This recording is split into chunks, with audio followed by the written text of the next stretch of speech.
الذین ينفقون اموالهم باللیل والنہار سرا وعلانیہ فلہم اجرہم عند ربہم ولا خوف علیہم ولا ہم یحزنون. صرف گناہ معاف نہیں کرے گا، صرف بڑھا کے واپس نہیں لٹائے گا، صرف بہت بڑا قدردان اور بردبار نہیں ہے.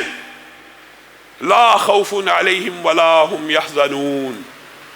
اگر کوئی بندہ اللہ رب العزت کی بارگاہ میں صبح اور شام خرچ کرے گا، سرا و علانیتاً خرچ کرے گا، اس کا اجر تو اللہ کے پاس ہے ہی، لیکن اللہ کہہ رہا ہے اجر کے علاوہ اس کی زندگی میں سے خوف ختم کر دوں گا اور اس کی زندگی میں غم ختم کر دوں گا. یہ خوف اور حزن کے جو الفاظ ہیں مفسرین نے عجیب انداز میں بیان کیے ہیں. خوف کیسے ختم کرے گا؟ حزن کیسے ختم کرے گا؟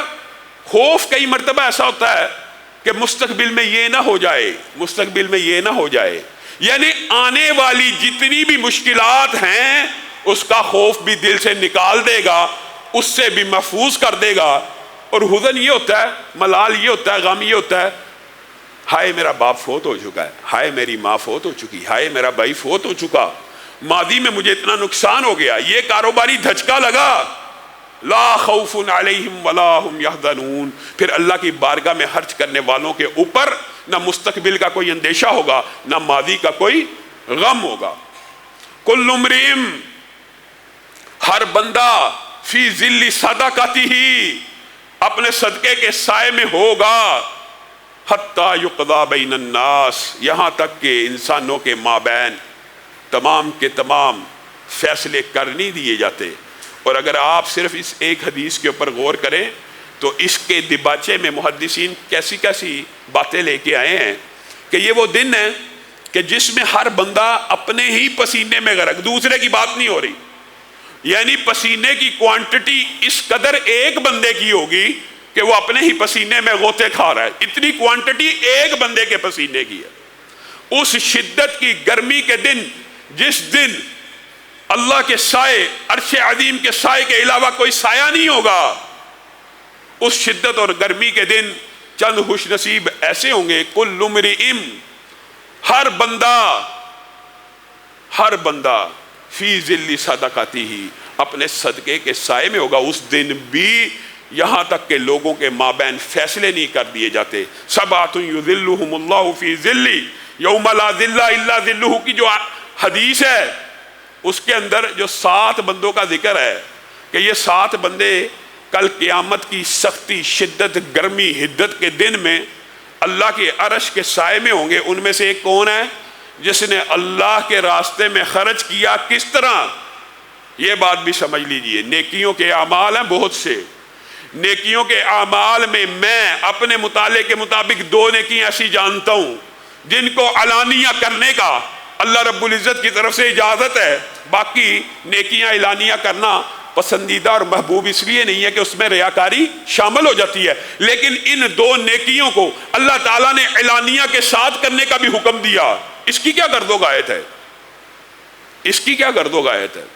اعلانیہ کرو، ہاں، تاکہ جب آپ انفاق فی سبیل اللہ کر رہے ہیں تو کوئی اور دیکھ رہا ہے، اس کے دل میں بھی خیال پیدا ہو. اور دوسری نیکی ذکر الہی ہے. اسی لیے رسول اللہ صلی اللہ علیہ وسلم نے فرما دیا تھا لا حسد، نہیں حسد کرنا مگر 2 کے. 2 سے حسد کیا جا سکتا ہے کہ وہ جس کو اللہ نے مال دیا اور صبح شام اللہ کے مال میں سے خرچ کر رہا ہے، ایک وہ جس کو قرآن دیا صبح شام تلاوت کر رہا ہے. گویا ذکر اللہ اور انفاق فی سبیل اللہ 2 ایسی نیکیاں ہیں کہ جن کو علانیہ کرنے کا بھی حکم موجود ہے. لیکن وہ 7 سائے والی حدیث میں الفاظ جو ہیں وہاں پہ ایک چیز اور ہے، ہاں اعلانیہ کرتے ہو تو کبھی کبھی خفیہ بھی کیا کرو. اس کو بھی عرش عظیم کا سایہ ملے گا، چاہے جس نے 1 روپیہ دائیں ہاتھ سے خرچ کیا ہو، لیکن اس عمدگی کے ساتھ، اس اخلاص نیت کے ساتھ، اس خواہش اور امید کے ساتھ کہ اللہ تعالیٰ بدلہ اور اجر دے گا. اور عمدگی اتنی ہے کہ خرچ ایسے کر رہا ہے کہ دائیں ہاتھ نے جو خرچ کیا بائیں ہاتھ کو معلوم نہیں ہوا کہ اس ہاتھ میں کتنے روپے تھے اور کیسے خرچ ہو گئے ہیں اور کس کو چلے گئے ہیں. اعلانیہ کا بھی حکم موجود ہے لیکن خفیہ کا بھی حکم موجود ہے. میرے بھائیو، آج ہم چاہتے ہیں کہ گناہ معاف ہو खुद मिन अमवालिहिम सदक़तन तुतहिरुहुम व तुज़क्कीहिम बिहा।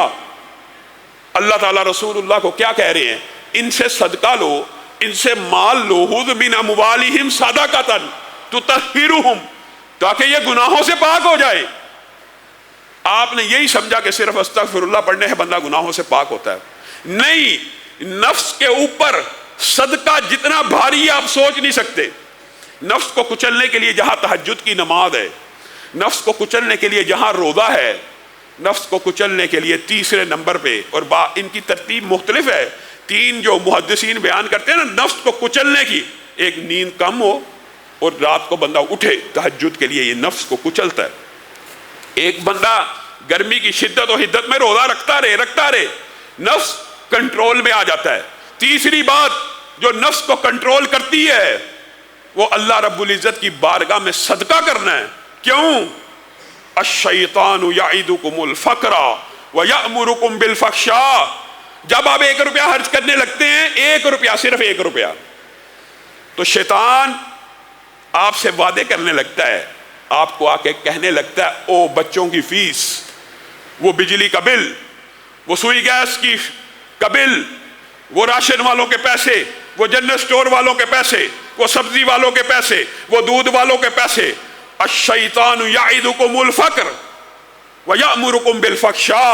हत्ता कि अल्लाह ताला ने यह भी कह दिया जो इन्फाक़े फ़ी सबीलिल्लाह नहीं करता, शैतान के इस वसवसे में आता है, गोया वो मुनकर के रास्ते पे चल पड़ता है। यानी शैतान तुमसे फ़क्र व फ़ाक़े का वादा करता है और तुम्हें बुराई का हुक्म देता है। गोया इन्फाक़ फ़ी सबीलिल्लाह ना करना बुरा रास्ता है, तुम्हें बुराई का हुक्म देता है। वल्लाहु यईदुकुम मग़फ़िरतम मिन्हु, और अल्लाह तुमसे किस चीज़ का वादा करता है? अश्शैतानु यईदुकुमुल फ़क्र, शैतान तुमसे फ़क्र व फ़ाक़े का वादा कर रहा है, और अल्लाह कह रहा है कि मैं तुमसे वादा करता हूँ मग़फ़िरत का और फजल का। अब बताओ किसका वादा सच्चा है और किसका वादा झूठा है?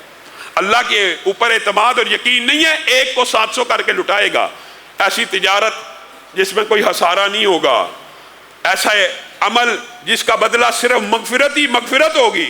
और आपको शैतान ने जो फ़क्र व फ़ाक़ा का धोखा दे दिया, अल्लाह की कसम, रसूलुल्लाह कसम ना भी खाए, अल्लाह कसम ना भी खाए, इन दो हस्तियों की बात से ज़्यादा सच्ची बात किसी की नहीं हो सकती।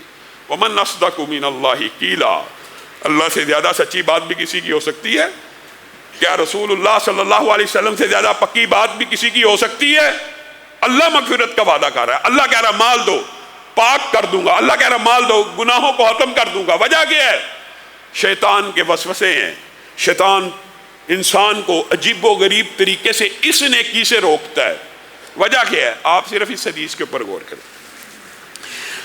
नमाज के अंदर एक शैतान मुख्तस है जो इंसान को वसवसे डालता है। मुख्तलिफ बुराइयों के लिए मुख्तलिफ शयातीन मुख्तस हैं, लेकिन सदका इतनी बड़ी नेकी है, इतनी बड़ी नेकी है, इतनी बड़ी नेकी है कि सिर्फ बंदा मोमिन जब जेब से 1 रुपया, 10 रुपए की बात नहीं, 100 रुपए की, 1000 लाख नहीं, 1 रुपया भी निकालता है, यानी कम तर चीज का भी सदका करने के लिए जेब में हाथ डालता है, तो उसके मुकाबले में एक शैतान नहीं आता। उसको गुमराह करने के लिए 2 नहीं आते, 10 नहीं आते, 20 नहीं आते। हदीस के अल्फाज हैं कि 70 शयातीन बैक वक्त उसके ऊपर हमलावर हो जाते हैं। और 70 शयातीन जब हमलावर हो तो 70 सोचे तो पैदा होंगी ना। मैंने फलां प्लाट लिया हुआ है, मैंने फलां की पेमेंट करनी है, मैंने फलां बिल देना है। 70 शयातीन बैक वक्त हमला करते हैं और उसको रोकते हैं। वजह क्या है? क्योंकि उनको पता है ये 1 रुपया अजर सवाब में इतना भारी है कि हो सकता है कल क़यामत के दिन यही 1 रुपया जन्नत में दाखिले का सबब बन जाए। 70 शयातीन हमला कर रहे हैं। और हदीस के जो अगले अल्फाज हैं वो भी अजीब हैं। जब वो बंदा निकाल के खर्च कर देता है तो उन 70 के 70 शयातीन के जबड़ों को तोड़ देता है। वो नाकाम और नामुराद होके चले जाते हैं।